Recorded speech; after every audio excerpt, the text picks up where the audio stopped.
Hello दोस्तों, welcome to study Gurukul. तो दोस्तों 69,000 शिक्षक भर्ती को लेकर एक बार फिर आप सभी के साथ जुड़ चुका हूं। फटाफट कवर करने वाले हैं संपूर्ण अपडेट को, सारी की सारी प्रक्रिया को, और इस वीडियो को आप ध्यान से सुनिएगा सरकार के आखिर अब के निर्णय को, क्योंकि दोस्तों बेसिक शिक्षा मंत्री सतीश द्विवेदी जी भी इसको लेकर लाइव। तो संपूर्ण बातों को कवर करने वाले हैं। वीडियो को लाइक शेयर करना मत भूलिएगा, चैनल को सब्सक्राइब कर लीजिए, बेल आइकन को प्रेस कर दीजिए ताकि आने वाली लेटेस्ट वीडियो की नोटिफिकेशन आपको सबसे पहले मिल सके। हालांकि आपसे लाइव जुड़ने की कोशिश कर रहा था, लेकिन दोस्तों मेरा वाईफाई नेटवर्क इतना स्ट्रॉन्ग अभी फिलहाल नहीं होने के कारण उसके लिए क्षमा चाहता हूँ। खैर, वीडियो को शुरू करते हैं और जानते हैं 69,000 शिक्षक भर्ती की संपूर्ण प्रक्रिया आखिर हुआ क्या है। दोस्तों काफ़ी ज़्यादा कन्फ्यूज़न है छात्रों में कि ये 37,339 पद रिजर्व हो गए हैं डेफिनेटली, या फिर इन पर अब किसी तरह की भर्ती नहीं होगी। इसको लेकर काफ़ी ज़्यादा छात्र चिंतित हैं, तो मैं आपको संपूर्ण अपडेट कवर करते हैं। तो सबसे पहले मैं आपको बता देना चाहता हूँ, जो कोर्ट में कहा गया है कि 37,000 जो 339 पद हैं उन पर 14 जुलाई तक किसी भी तरह का कोई निर्णय सरकार नहीं ले सकती। यानी जो शिक्षा मित्रों के लिए ये अभी फ़िलहाल के लिए रिजर्व हुए हैं, यानी केवल 14 जुलाई तक। 14 जुलाई के बाद इस पर निर्णय लिया जा सकता है, यानी 14 जुलाई पर इस पर वही बहस चलेगी 40-45 वर्सेस 60-65। आई होप आप समझ चुके होंगे इसको लेकर एक ही लाइन में, यानी जहाँ भर्ती थी वहीं दोबारा से आकर खड़ी हो गई है।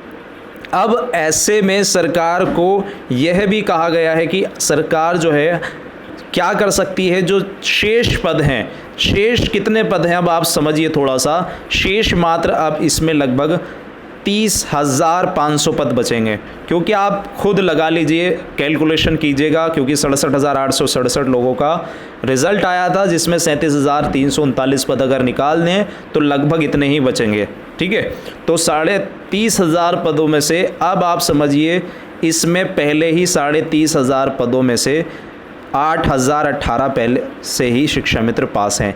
अब ऐसे में जो शेष पद बचेंगे लगभग 22,500 के लपेट में बचेंगे। इन पदों पर, यानी क्योंकि उन पर तो सिलेक्शन हो जाएगा, अब ये जो पद हैं इनके अकॉर्डिंगली अब आप समझिए इसको थोड़ा सा। अगर जनरल कैंडिडेट्स की लगाएं तो जनरल में 50% कोटा है, आप समझिए 27% ओबीसी है, एससी है इसी तरह से, और एसटी है। तो उसी के अकॉर्डिंगली अगर आप सीट को डिवाइड करेंगे तो आप देखेंगे कितना कम सीट जो है हर एक कैटेगरी के अंतर्गत आएगा। और ऐसे में 69,000 शिक्षक भर्ती गवर्नमेंट भी नहीं चाहेगी कि इस तरह से इस भर्ती प्रक्रिया का निस्तारण किया जाए, क्योंकि पहले से ही ओवरलैपिंग और एमआरसी को लेकर आप थोड़ा सा समझिए कंट्रोवर्सी उत्पन्न हो रही थी। सरकार बार बार कह रही थी कि हमने संपूर्ण तरीके से जो भी आरक्षण के नियम हैं संवैधानिक रूप से उनका पालन किया है। बेसिक मंत्री सतीश द्विवेदी जी के भी यही बयान थे। अब आप समझिए इसको भी कि ऐसे में यहाँ कंट्रोवर्सी उत्पन्न होगी और सरकार नहीं चाहेगी कि ऐसा हो 69,000 शिक्षक भर्ती के अंतर्गत। इसलिए अब सरकार को फैसला लेना होगा कि क्या सरकार, लेकिन अब सरकार भी कब फैसला लेगी, ये कल के कोर्ट ऑर्डर के बाद ही फैसला लिया जा सकता है। अभी किसी भी तरह का कोई फैसला सरकार के हक में नहीं है।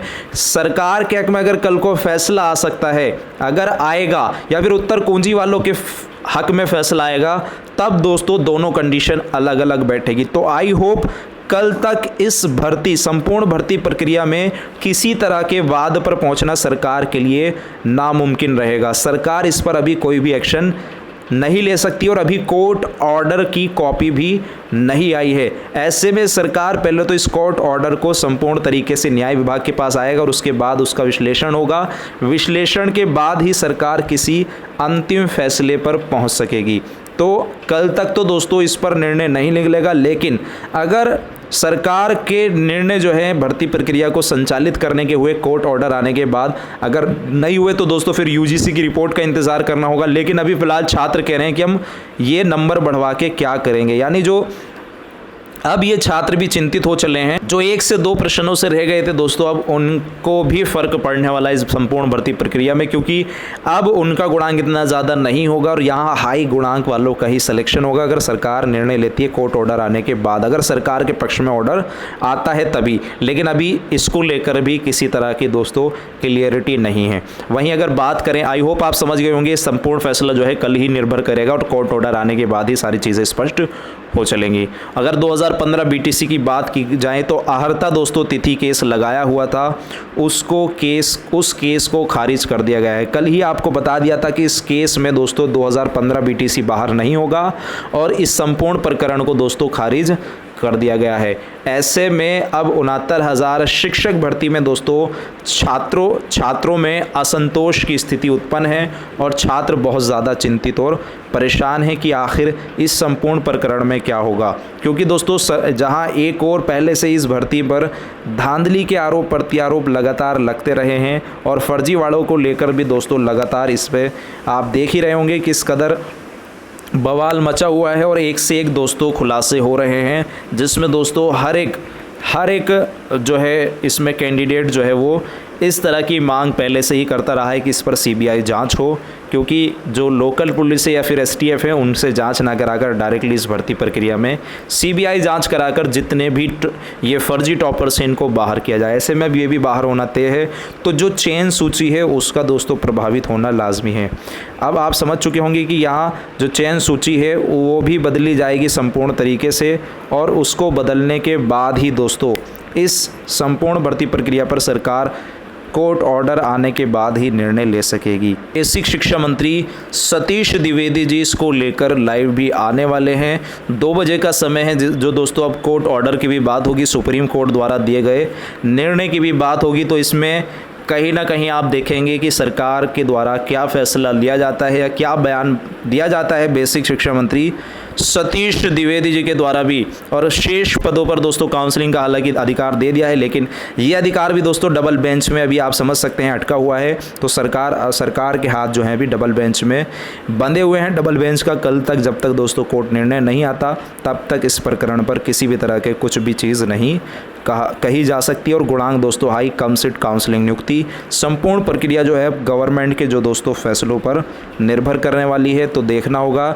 अभी फ़िलहाल दोस्तों इस संपूर्ण वीडियो के जैसा कि आप सभी जानते हैं सरकार की गाइडलाइन भी चल रही है, तो हालांकि हमने जो कमेंट टैक्स हैं वो दोस्तों खोल रखा है, लेकिन आप फिर भी हमारे टेलीग्राम ग्रुप को ज्वाइन कर लीजिए ज़्यादा इन्फॉर्मेशन पाने के लिए और संपूर्ण चीज़ें जानने के लिए दोस्तों वहाँ हमारी टीम से आप डायरेक्टली बात भी कर सकते हैं।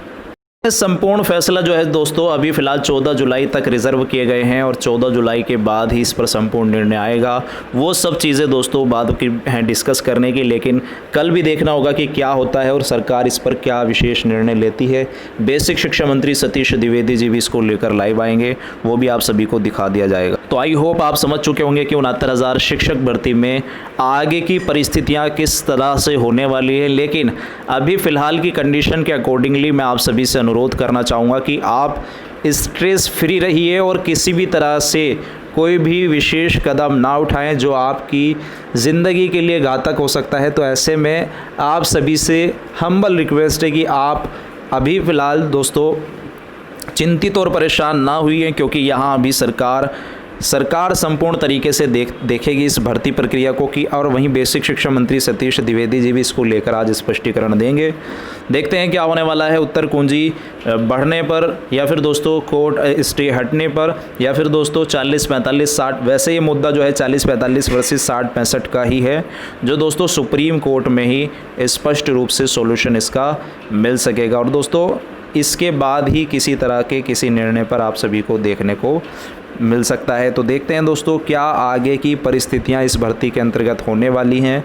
ज़्यादा और संपूर्ण जानकारी के लिए आप स्टडी गुरुकुल 69,000 ये सर्च कर लीजिए टेलीग्राम पर और हमें फॉलो कर लीजिए। वहाँ आपको संपूर्ण तरीके की सारी इन्फॉर्मेशन पहुँचाई जाएगी, जहाँ दोस्तों आप देख सरकार द्वारा लिया गया आखिर अब आगे का निर्णय या फिर बेसिक शिक्षा मंत्री सतीश द्विवेदी जी का इंटरव्यू या दोस्तों बीएड लीगल टीम या फिर अन्य टीमों के माध्यम से दोस्तों जितने भी अभी प्रयास किए जा रहे हैं वो सारी की सारी चीज़ें आप सभी को यहाँ देखने को मिलेगी। और इसमें जितने भी केसेस लगे हुए हों उनका क्या भविष्य होने वाला है, क्योंकि आहर्ता केस तो खारिज हो गया है। ओवरलैपिंग को लेकर भी कल सुनवाई है, देखते हैं कि ओवरलैपिंग प्रकरण पर क्या होगा। यानी अब संपूर्ण भर्ती प्रक्रिया में आप देखेंगे कि केसेस जो लगे हुए थे उन पर भी कहीं ना कहीं दोस्तों क्वेश्चन मार्क की स्थिति बन जाएगी, क्योंकि जब किसी भी तरह से अभी भर्ती प्रक्रिया आगे की संचालित ही नहीं हो रही है, तो ऐसे में इन केसेस का क्या होगा। और दोस्तों चयन सूची भी इससे प्रभावित हो रही है। तो अब क्या होने वाला है, 22,000 सीटें अभी फ़िलहाल जो अदर्स के लिए बची हुई हैं, बीएड बीटीसी वालों के लिए, देखते हैं क्या होने वाला है। आप सभी को संपूर्ण इन्फॉर्मेशन दी जाएगी कोर्ट ऑर्डर आने के बाद, और आपके साथ लाइव भी जुड़ा जाएगा। मिलते हैं नेक्स्ट अपडेट के साथ। फिलहाल इस वीडियो के माध्यम से इतना ही। Thanks for watching video, take care, bye bye, God bless you all guys, जय हिंद।